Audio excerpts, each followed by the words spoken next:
Make মোল্লার বসুরা তার আগের চেহারায় ফিরে আসছে, খেয়াল করছেন? সাদেক কায়ুমরে তো অলরেডি পাকিস্তানি বানাই ফেলছে না? যারা এই দিল্লির আধিপত্যবাদীদের বিরুদ্ধে কথা বলে তারে বলে ও পাকিস্তানপন্থী। খেয়াল করছেন? আমরা কেউ কি কোনোদিন বলছি যে আমরা পাকিস্তান হইতে চাই?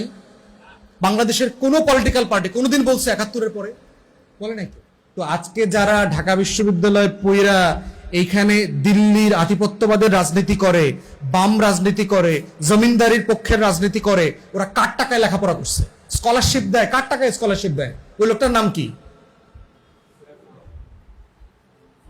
দানশীল, কি নাম? হাজি মোহাম্মদ মোহসিন। এই যে আমাদেরকে 5-এ এটা স্কলারশিপ দেয়, এই স্কলারশিপের টাকার অরিজিন কোথেকে আসছে? এখন তো সরকার দেয়। হিস্টোরিক্যালি এই যে মুসলমান ছেলে মেয়েদেরকে ক্লাসে ক্লাসে বৃত্তি দিয়ে, কৃষক পরিবারের ছেলে মেয়েরা তো পড়ালেখা করতে চাইতো না।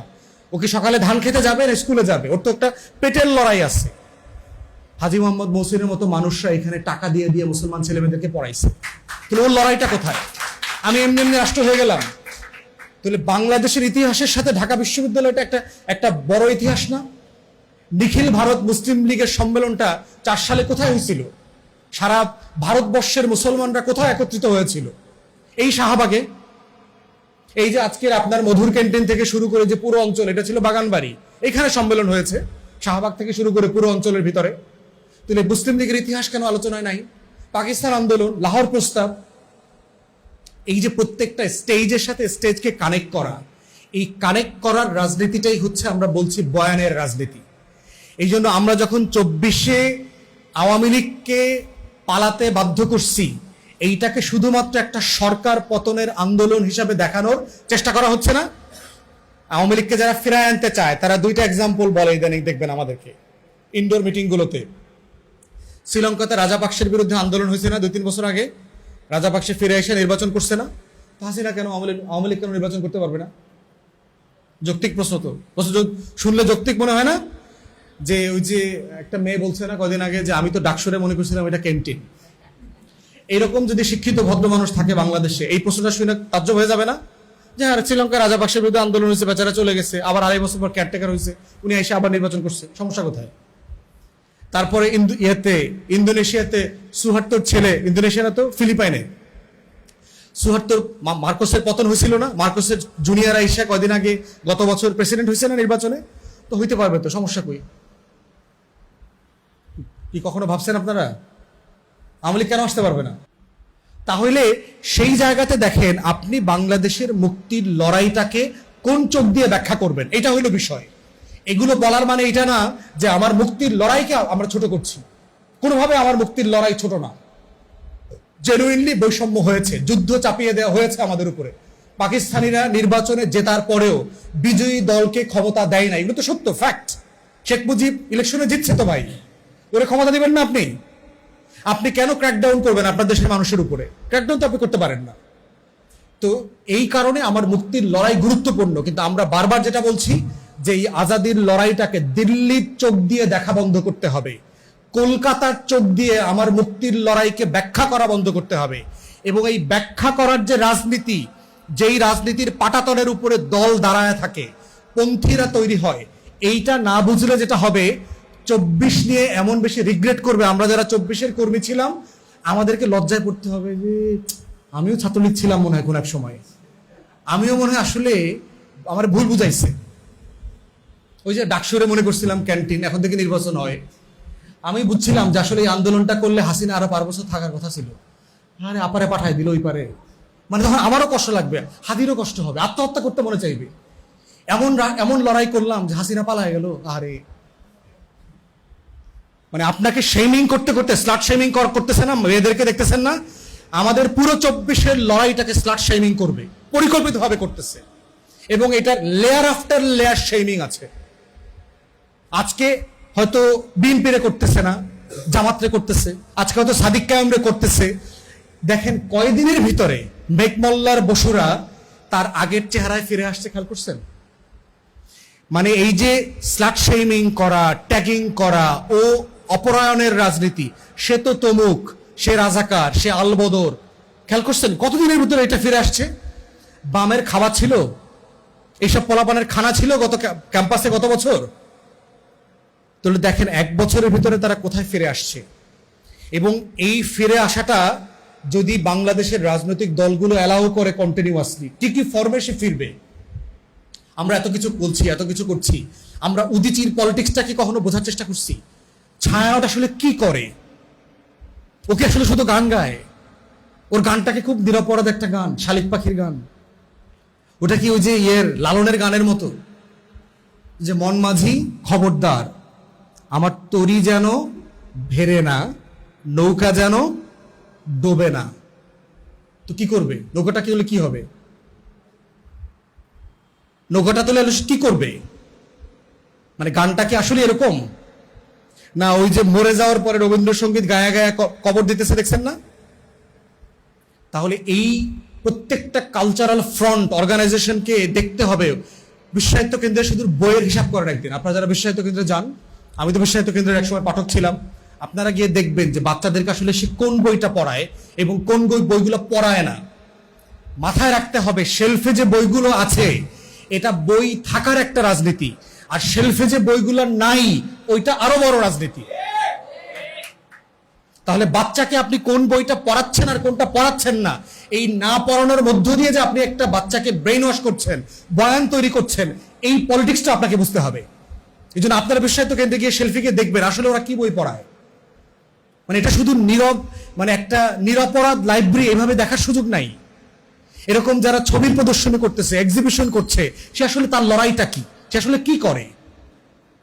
তাহলে এই 24কে কেন্দ্র করে আমার প্রত্যেকটা কালচারাল ফ্রন্টকে নতুন করে চ্যালেঞ্জ করতে হবে, তাকে নতুন করে নতুন চোখ দিয়ে দেখতে হবে যে কেন পাঠ্যপুস্তকে এই লেখকের বই পড়ানো হচ্ছে, এই লেখকের কবিতা পড়ানো হচ্ছে, এই লেখকের প্রবন্ধ পড়ানো হচ্ছে, কিন্তু আমার আজাদির লড়াইয়ের শত শত বছরের পক্ষের কোনো গল্প নাই কেন? আমার ব্রিটিশ বিরোধী আন্দোলনের একজন হিরো যারা ছিল, নায়ক যারা ছিল, একজনের গল্প নাই কেন? সূর্য সেন, প্রীতিলতা ওয়াদ্দেদারের নামে কতগুলো হল আছে হিসাব করেন তো? সূর্য সেন আর প্রীতিলতার নামে কতগুলো হল আছে সারা বাংলাদেশে? শুধু হিসাব করেন। আল্লামা ইকবালের নামে হল থাকতে পারবে না কেন? হাবিলদার রজব আলীর নামে হল নাই কেন? সিরাজউদ্দৌলার নামে হল নাই কেন? কেন নাই? সমস্যা কোথায়? কখনো প্রশ্ন করছেন? মানে হলের নাম আছে, ঠিক আছে, ফাইন, কিন্তু অন্যটা নাই কেন? এবং প্রীতিলতার নামে হল করতে হবে, এটা নিয়ে এই দেশে তো আন্দোলনও হয়েছে। তাহলে সূর্য সেন প্রীতিলতাকে, ক্ষুদিরাম দেখছেন না, একবার কি জানো ওর গান বানাইছে না? হ্যাঁ, একবার বিদায় দে না। তাহলে আমার সিরাজউদ্দৌলা নিয়ে গান নাই কেন? তাহলে যারা গত শতাব্দীতে হিন্দুত্ববাদী রাজনীতি করছে, আজকের বিজেপির রাজনীতি করছে, তাকে বাংলাদেশের তরুণদের কাছে, যুবকদের কাছে আইডিয়াল নায়ক বানানো হচ্ছে। আর সিরাজউদ্দৌলাকে বলা হচ্ছে কাপুরুষ ছিল, নারী নারী আসক্ত ছিল। দেখবেন সিরাজউদ্দৌলার টাইটেলগুলো, দেখবেন সিরাজউদ্দৌলা সার্চ করেন, খুবই দুর্বল শাসক ছিল, এ আসলে পতনের উপযোগী ছিল। ফ্রেমিংটা দেখেন, এই ফ্রেমিংটা হচ্ছে বয়ান, এবং এই ফ্রেমটা কে করছে, এই ক্যারেক্টারগুলো বোঝাও আপনার জরুরি। কোন কোন বাংলা পত্রিকা, কোন কোন ইংরেজি পত্রিকা। একসময় আমাদের ছোটবেলায় আপনার ওই মৃত্যুর পরে না ফেরার দেশে চলে গেছে এরকম কোনো কথা শুনি নাই কোনোদিন। উনি ইন্তেকাল করেছেন এবং ব্র্যাকেটে ইন্না লিল্লাহি ওয়া ইন্না ইলাইহি রাজিউন লেখা থাকতো। এখন কি লেখে বড় বড় পত্রিকাগুলা? না ফেরার দেশে চলে গেছেন।